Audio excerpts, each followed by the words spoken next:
Alors aujourd'hui, on se retrouve de nouveau devant mon tableau blanc. Alors si vous êtes intéressé par la perte de poids en général, c'est-à-dire si vous souhaitez perdre un petit peu de poids, si vous êtes en fort surpoids, ou même si vous êtes dans le cas où vous faites de la musculation et que le fait de maîtriser votre poids, c'est-à-dire à un moment donné de perdre un peu ou beaucoup de votre taux de matière grasse vous intéresse, regardez cette vidéo parce qu'on va voir justement comment on va apprendre ensemble comment on peut maîtriser son poids. À ce sujet-là, hier, j'ai sorti une formation qui s'appelle Le corps que vous méritez. Dans cette formation, on voit vraiment comment vous pouvez prendre en main votre aspect physique d'une façon globale. Donc si cette thématique aussi vous intéresse, vous pouvez déjà charger la vidéo de présentation de cette formation en cliquant sur le lien dans la description ou sur la fiche juste ici. Même si vous n'êtes pas intéressé par le fait d'acheter la formation, dans cette vidéo, je vais vous donner dans la vidéo de présentation de la formation, je vais vous donner vraiment des clés essentielles à partir du moment où vous voulez prendre votre image en main. On va parler du poids, on va parler de maîtriser son poids, on va parler de maîtriser sa perte de poids spécifiquement dans la vidéo d'aujourd'hui. Et pour illustrer ça, je suis parti tout simplement du fameux régime yo-yo. Alors le régime yo-yo, c'est quoi? C'est cet effet yo-yo, vous savez le yo-yo, je pense que la plupart d'entre vous connaissent le yo-yo, c'est le truc qu'on balance comme ça et hop là, qui revient, on le balance, puis hop là, il descend et il revient. Et c'est un petit peu ce qui se passe pour le poids de beaucoup de personnes. Vous avez sûrement déjà entendu ça, c'est-à-dire une personne, on va dire, je sais pas moi, quelqu'un qui fait par exemple une femme qui peut faire 1m60, 70 kg, donc qui n'est pas non plus en surpoids énorme, mais qui a une petite dizaine de kilos à perdre, et qui essaye justement de perdre ses kilos, mais elle y arrive, elle commence à perdre du poids et au final, elle finit toujours par revenir à son poids de base, voire même à prendre plus que son poids de base. C'est ça l'effet yo-yo. L'effet yo-yo, c'est l'effet ça part et ça revient. C'est un petit peu l'effet élastique aussi. C'est le côté où j'essaie de perdre du poids, je commence à perdre du poids, ça commence à fonctionner, mais je reviens toujours au départ. C'est valable pour les femmes, c'est valable pour les hommes, parce que voilà, en tant qu'homme, et moi c'est ce que je crois, on doit tout autant prendre soin de son corps que quand on est une femme, il n'y a pas de distinction à faire. Donc que vous soyez un homme, que vous soyez une femme, si vous êtes justement aussi dans cette problématique du régime yo-yo, on va voir comment casser ça, on va voir en fait comment comprendre. Parce qu'il y a une chose qui est très claire, une chose qu'il faut bien justement avoir en tête, c'est que le corps humain, le fait de perdre du poids, le fait de maîtriser son poids, ça va peut-être vous surprendre quand je vais dire ça, mais c'est simple, c'est quelque chose de simple, c'est quelque chose d'extrêmement simple. C'est-à-dire que pour les 99,9% des gens qui regardent cette vidéo aujourd'hui ou qui vont regarder cette vidéo ensuite, vous n'avez aucun souci de type hormonal par exemple qui va vous empêcher vraiment spécifiquement de perdre du poids. Il n'y a absolument rien avec vous qui vous empêche de perdre du poids. Votre corps fonctionne de façon tout à fait normale, ce qui veut dire que tout va bien et que vous pouvez vous baser sur la mécanique du corps qui va vous permettre soit de prendre du poids, soit de perdre du poids. Et cette mécanique, il n'y a rien de miraculeux, c'est-à-dire qu'il n'y a absolument rien de magique, il n'y a pas, voilà, c'est pas par l'opération divine qu'on perd du poids, c'est tout simplement de la biologie, c'est tout simplement une opération mathématique qui se fait et si vous mettez les bons éléments dans cette opération, vous perdez du poids. Si vous mettez les mauvais éléments dans cette opération, vous prenez du poids. Ça s'arrête juste là. Donc, à partir du moment où vous comprenez comment ça fonctionne, et c'est ça souvent, c'est-à-dire que les gens font mais ils ne comprennent pas comment ça fonctionne. Et donc, ils ne sont pas au pilotage, ils ne sont pas aux manettes. Ils suivent aveuglément sans comprendre comment ça fonctionne. Et on va voir aujourd'hui précisément comment ça fonctionne. Alors cette vidéo vraiment elle s'adresse pas à tout le monde dans le sens où si vous cherchez juste une méthode miracle qui dans tous les cas ne fonctionnera pas mais que vous voulez la pilule magique, c'est pas ça que je vais vous donner. Moi ce que je vais vous donner aujourd'hui dans cette vidéo c'est comment stopper les régimes yo-yo, comment comprendre comment ça fonctionne et ensuite partir de cette compréhension pour mettre au point une méthode, pour avoir une méthode qui va vous permettre d'arriver à l'image que vous voulez, d'arriver au poids que vous voulez une bonne fois pour toutes et pas de passer des années, c'est fou ça, et c'est justement parce que c'est la période de Noël que j'en parle, mais à Noël, il y a toujours, vous savez, la discussion autour de la table de Noël avec la famille où il y a des gens qui vous disent « mais j'ai essayé, j'ai tout essayé, j'ai essayé plein de méthodes et je n'y arrive pas, il doit y avoir quelque chose, j'ai abandonné ». Alors que c'est dommage de passer des années, parfois des dizaines d'années avec quelque chose d'aussi simple finalement, quelque chose qui repose sur une simple opération qu'on va voir maintenant. Le principe qu'il faut comprendre, c'est le principe de la balance. Alors j'essaie de bien écrire, ce qui n'est pas forcément mon fort. énergétique.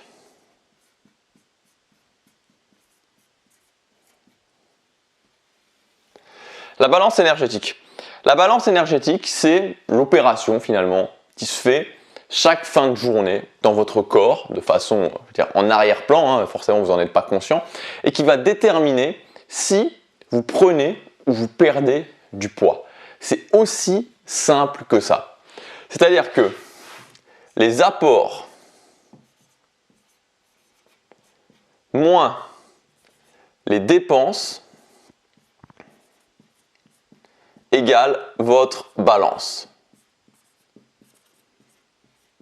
C'est tout. Voilà. Voilà à quoi se résume le nœud du problème. Voilà à quoi se résume le némésis de beaucoup et beaucoup de gens qui n'arrivent pas à perdre du poids. Apport moins dépenses égale balance. Apport moins dépenses égale balance. C'est aussi facile que ça. Donc on va voir ça un petit peu plus en détail. Donc les apports, c'est quoi? Les apports, il y a mon stylo qui tombe. Les apports, c'est tout simple en tant qu'être humain, c'est facile. Notre seul mode d'apport d'énergie, parce qu'encore une fois, il faut bien comprendre que notre corps dégrade les micronutriments, les aliments en micronutriments qui sont ensuite utilisables par notre corps pour avoir de l'énergie. En fait, c'est juste ça, c'est avoir de l'énergie et pouvoir faire ce qu'on a à faire à la base, pouvoir survivre. Donc, les apports, c'est tout simplement l'alimentation.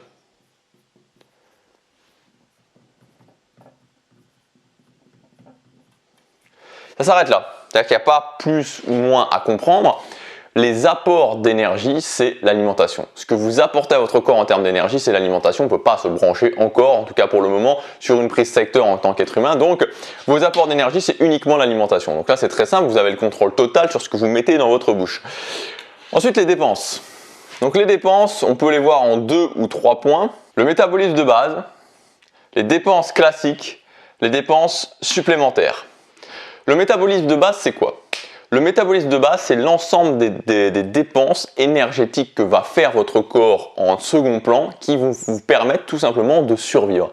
C'est toute l'énergie dont a besoin votre corps tout simplement pour maintenir les fonctions vitales.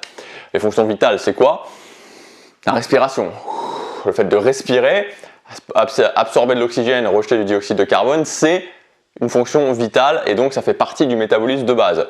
Qu'est-ce que c'est aussi? C'est le maintien de la température corporelle. Le corps humain est, quand tout va bien, à 37 degrés, environ à 37 degrés. Ce qui veut dire que notre environnement autour de nous étant rarement à 37 degrés, à moins de vivre en Afrique, ou en tout cas à côté de l'équateur, on est rarement à 37 degrés. Ce qui veut dire que pour être à 37 degrés quand l'environnement extérieur n'est pas à 37 degrés, ça demande de l'énergie. Ça peut être aussi la digestion. Bref, il y a tout un ensemble de fonctions vitales qui prennent de l'énergie et donc votre corps va avoir besoin d'énergie pour maintenir en arrière-plan ces fonctions vitales. Ça, c'est ce qu'on appelle le métabolisme de base. Ensuite, vous avez les dépenses classiques. Les dépenses classiques, c'est quoi? C'est par exemple quand j'écris sur ce tableau, je dépense de l'énergie, je dépense peut-être 2 calories, mais je dépense de l'énergie. Et puis, donc quand vous vous levez, quand vous allez vous doucher, quand vous allez à votre travail, quand vous faites ce que vous avez à faire, ça dépense un petit peu, mais ça dépense quand même des calories. Et enfin, les dépenses supplémentaires, c'est tout simplement si vous faites du sport, si vous faites du vélo, voilà, toutes ces choses-là en plus qui peuvent être des dépenses qui vont s'ajouter. Et tout ça, ça nous donne la balance. Donc en gros, apport, à savoir l'alimentation, moins dépenses, à savoir métabolisme de base, dépenses classiques, dépenses supplémentaires, égale la balance énergétique. Si ma balance est positive, je grossis. Si ma balance est neutre, il ne se passe rien. Si ma balance est négative, je maigris. Donc pour le traduire en chiffres, si j'ai 2500 calories, alors pour être tout à fait exact, on parle de calories en fait, bon, c'est détail, mais c'est des kilocalories en fait, c'est pour ça que je mets un C majuscule, mais voilà, on mettra calories, ça sera plus simple à parler pour parler à chaque fois. Donc 2500 calories moins 2000 de dépenses, donc 2500 calories d'apport moins 2000 de dépenses égale une balance positive de 500 calories. Ce qui veut dire que dans ce schéma-là, tout simplement, dans cette optique-là, je vais grossir chaque jour, si chaque jour c'est ça, de 500 calories. Si maintenant c'est l'inverse, si j'ai 2000 d'apport et que j'ai moins, donc 2500 de dépenses, je vais avoir une balance qui va être à moins 500. Ce qui veut dire que chaque jour, en tout cas si chaque jour ce schéma se répète, je vais maigrir de 500 calories. Voilà pour l'opération mathématique. Alors pour la petite info, 1 kg de graisse, c'est 8000 calories. 8000 calories, c'est plus ou moins 1 kg de graisse. Voilà.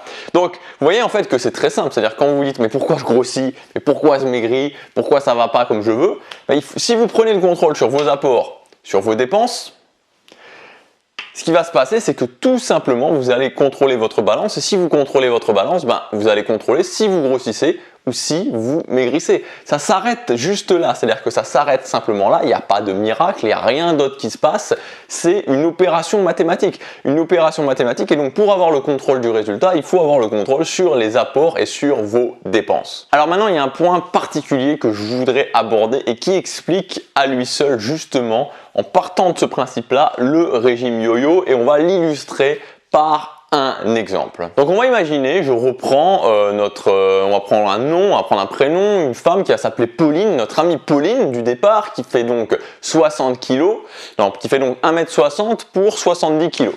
1m60 qui fait 70 kg et qui voudrait déjà dans un premier temps arriver à 60 kg.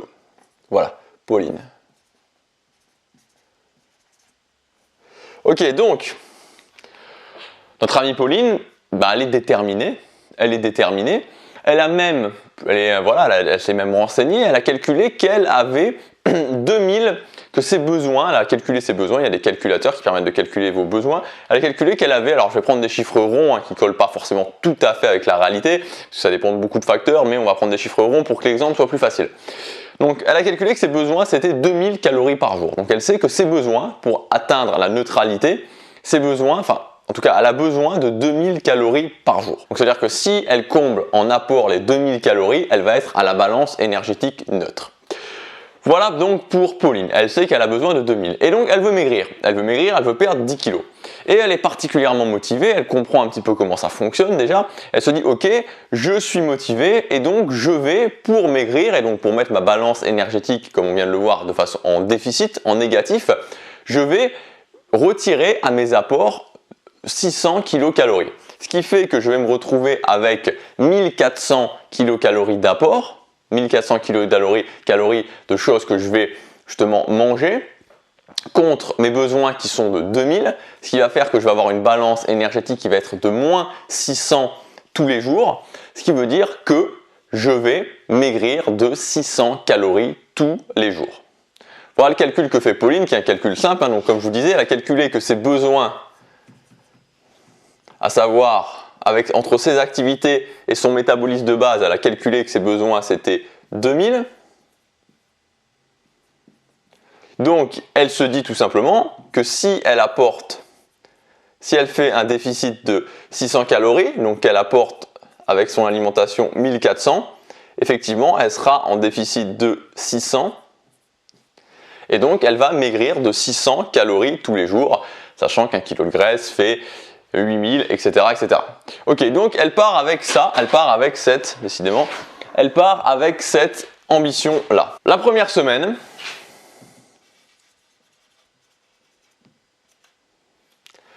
ça va bien commencer. Elle va perdre 2 kilos. Elle perd 2 kilos la première semaine, elle est à 68 kilos. Elle se dit, waouh, quoi, c'est cool. Donc on va mettre aussi son poids. Elle est à 68 kg. Elle se dit, ça commence vraiment bien.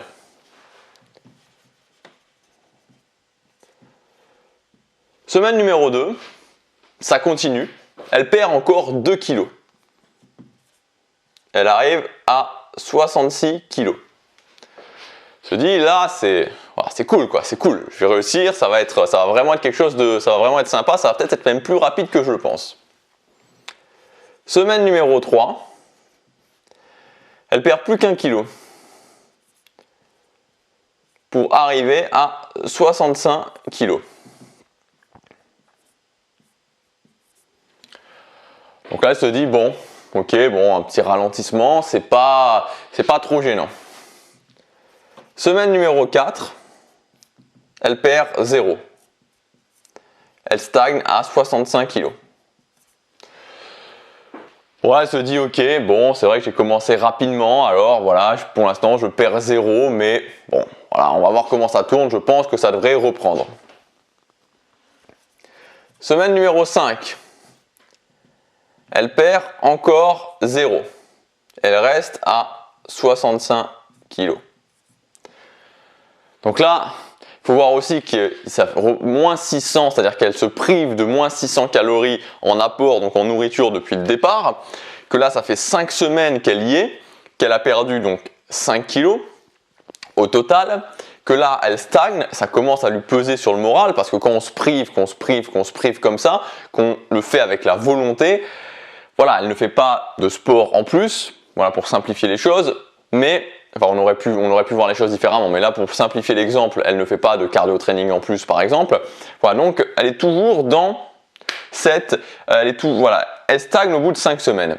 Et là, elle se dit bon, voilà, ça fait 2 semaines que je stagne, ça commence à me peser, donc là, il faut que vraiment je fasse quelque chose. Donc elle va prendre une décision. Si vous vous souvenez au départ, elle était à 1400, donc 2000 de besoin, 1400 d'apport, donc elle était à moins 600, elle va encore rebaisser de 400 pour arriver à seulement 1000 d'apport, donc 1000 calories d'apport de nourriture chaque jour, ce qui est très peu, ce qui est vraiment très peu.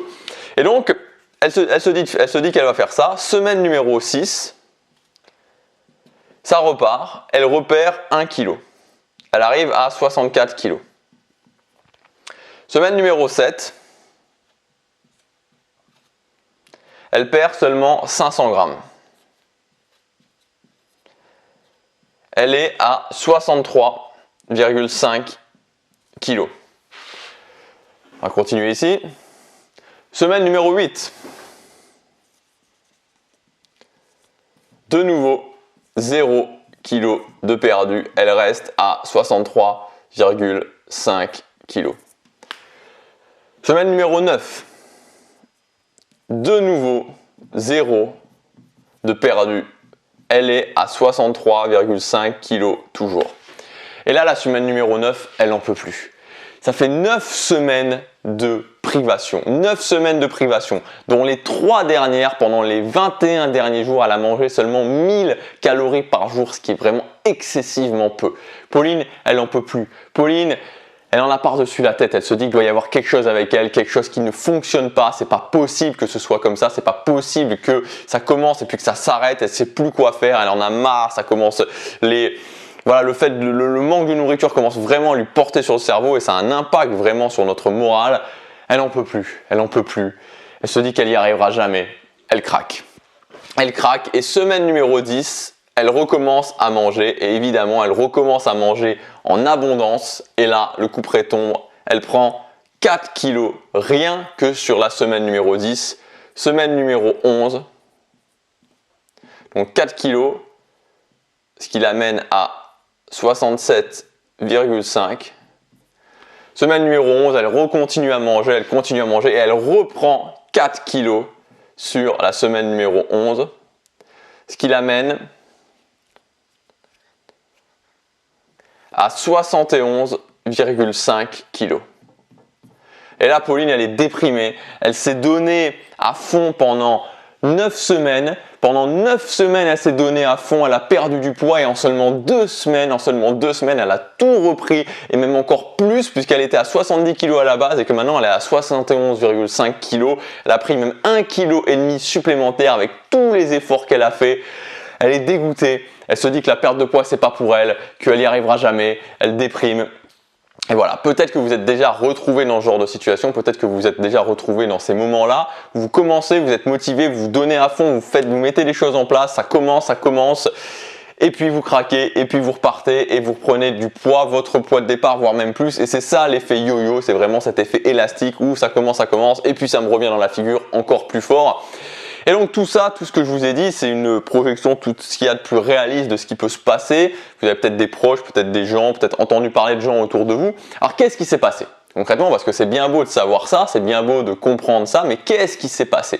Pourquoi alors que Pauline, elle était déjà plus informée, elle était déjà, je vais pas dire plus intelligente, puisque c'est pas ça, mais c'est pas une question d'intelligence, mais elle s'était déjà plus renseignée, elle comprenait le principe de la balance énergétique, elle comprenait le fait qu'il faut mettre ses apports en déficit par rapport à ses dépenses, mais pourtant, malgré le fait qu'elle ait mis jusque donc, si je reprends jusqu'ici, elle était en déficit, alors je sais pas où je vais le mettre, voilà, mais jusqu'ici, si vous voyez, voilà, pendant les 5 premières semaines, elle était en déficit de moins 600 par rapport à ses besoins à la base, par rapport à son poids de base.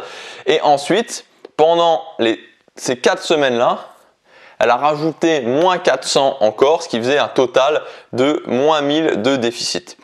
Donc elle avait compris ce principe-là à ce niveau-là, c'est ce qu'elle faisait, c'était bien, il y avait une partie en tout cas qu'elle faisait qui était bien, mais voilà, pourtant, à un moment donné, alors qu'elle est en déficit, elle finit par plus perdre, et même quand elle repart, même quand elle réaugmente de moins 400, ça reprend, et puis elle finit par plus perdre, et surtout, à partir du moment où elle remange, elle reprend tout, mais elle reprend tout encore beaucoup plus vite, d'une façon extrême, d'une façon très très accélérée.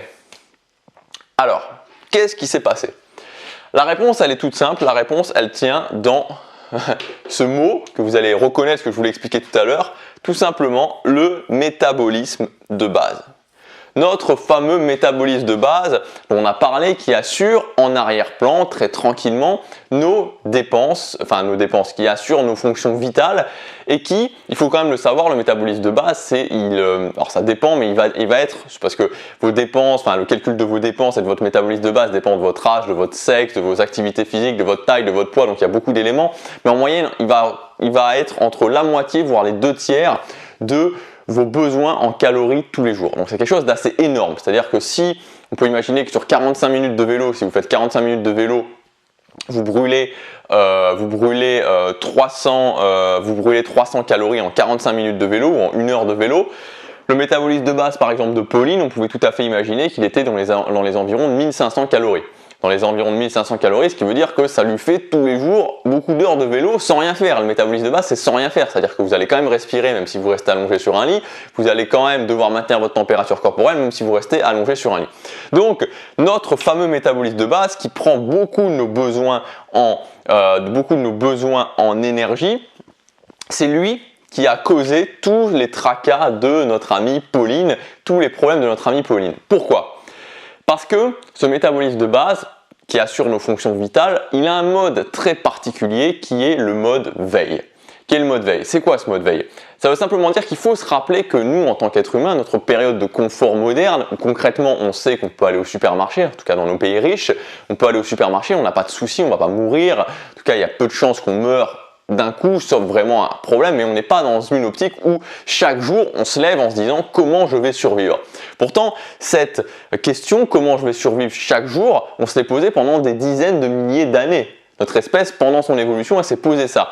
Et donc, notre métabolisme de base, par rapport à ça, il a un mode veille. Il a un mode veille qui lui permet de s'adapter quand il y a des guerres, quand il y a des famines, quand on est justement dans des moments où on a beaucoup moins d'apport.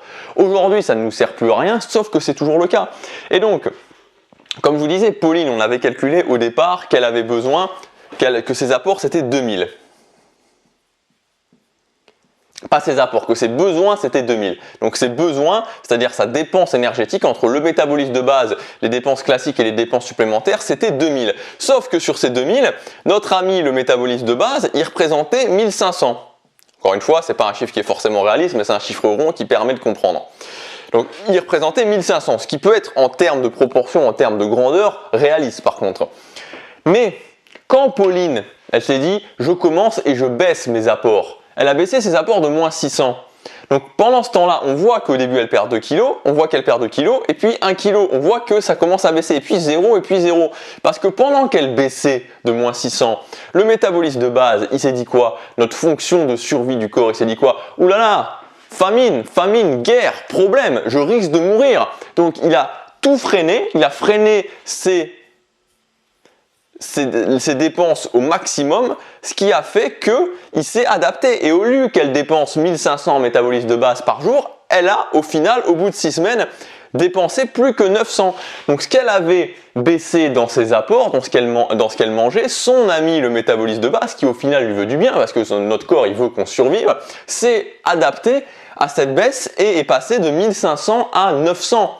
Ce qui fait que à partir de là, même si elle mangeait moins par rapport à avant, son métabolisme de base s'étant abaissé, elle se retrouvait de nouveau dans sa balance énergétique à zéro. C'est pour ça qu'elle ne perdait plus rien ici et plus rien ici.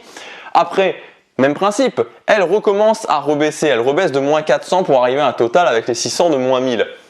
C'est reparti, le métabolisme de base, il comprend ça. Oula, ça continue, encore plus de problèmes, encore moins d'alimentation, encore plus de famine, encore plus de guerre. Il remet un coup de frein, il rebaisse et donc elle recommence à perdre pendant 2 semaines et il se réadapte encore une fois pour reperdre encore 400 pour limiter ses dépenses à moins 600 et donc elle se remet à plus perdre. Elle se remet à plus perdre. Donc, et comment ça se traduit évidemment cette baisse du métabolisme de base? Sur vous, sur votre physiologie, vous allez avoir beaucoup moins d'énergie, vous allez être beaucoup plus fatigué, vous allez avoir des maux de tête, vous allez vous sentir, vous allez avoir froid, vous allez vous sentir mal au quotidien. C'est pour ça que quand on fait un régime, on se sent fatigué, on se sent usé, on se sent là, on voit les choses en noir parce que le métabolisme de base a mis le frein un maximum. Et là, il s'est passé quoi? Pauline, elle s'est remise à manger, mais beaucoup plus. Elle s'est remise à manger beaucoup plus. Mais au final, elle a mangé un peu plus que ce qu'elle mangeait habituellement, mais pas non plus énormément plus, sauf que notre ami le métabolisme de base, il est toujours au plus bas. Et lui, il va pas se réadapter à la hausse comme ça. Il va d'abord attendre d'avoir des preuves que c'est plus la famine, que c'est plus la guerre. Et donc, pendant les premiers moments, il va stocker un maximum.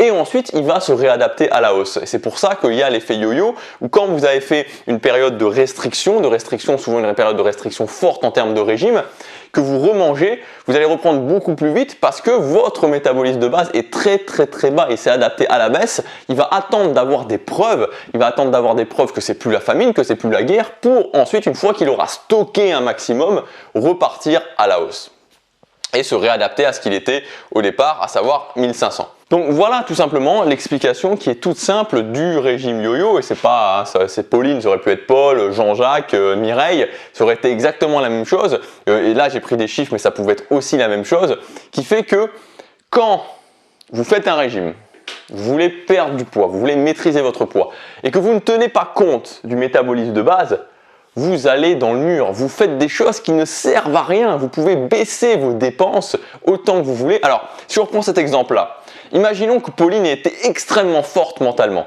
Elle aurait pu continuer parce qu'au bout d'un moment, le métabolisme de base ne peut pas s'adapter éternellement à la baisse. C'est-à-dire qu'à un moment donné, vous allez être fatigué, vous allez être usé, vous allez vous sentir vraiment mal, mais il ne va pas pouvoir baisser encore plus. Et donc, on peut imaginer que quelqu'un qui a un mental en acier trempé, et je vous assure que ça demande un mental en acier trempé, qu'à un moment donné, quand vous avez faim tout le temps, quand vous vous sentez mal, vous sentez un maux de tête, etc., continuez.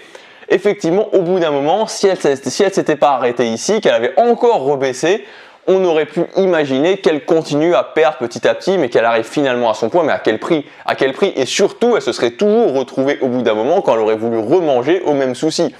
Donc, et c'est ça en fait, ne pas prendre, peut-être que vous avez déjà fait des régimes, peut-être que vous êtes conscient de cette notion du métabolisme de base, peut-être que vous n'en êtes même pas conscient ou consciente, et si vous ne gérez pas ça, ça sert à rien de faire un régime, et quand on parle, vous savez, je vous parle pas souvent d'efficacité, je vous parle souvent qu'il faut se mettre au travail, mais là, bien sûr qu'il faut se mettre au travail, mais là, c'est l'idée, le truc qui fait que si vous faites un régime sans ça, si vous faites un régime sans prendre ça en compte, vous allez dans le vide, vous faites des choses qui sont inutiles. Ça sert à rien de commencer à faire un régime parce que vous allez être rattrapé par votre métabolisme de base qui va s'adapter à la baisse, et au bout d'un moment, quand vous allez craquer, et ça arrivera un jour parce qu'on est des humains, vous allez tout reprendre, voire encore plus, et vous allez être dans ce fameux effet yo-yo. Donc voilà pour cette démonstration, voilà pour cet exemple, c'est un truc qui me tenait à cœur parce que c'est juste c'est quelque chose qui fait que une fois que vous maîtrisez ça, une fois que vous avez compris ça, voilà, d'un coup, on comprend comment on peut maîtriser son poids. Donc la clé, elle est où? La clé, elle est toute simple, c'est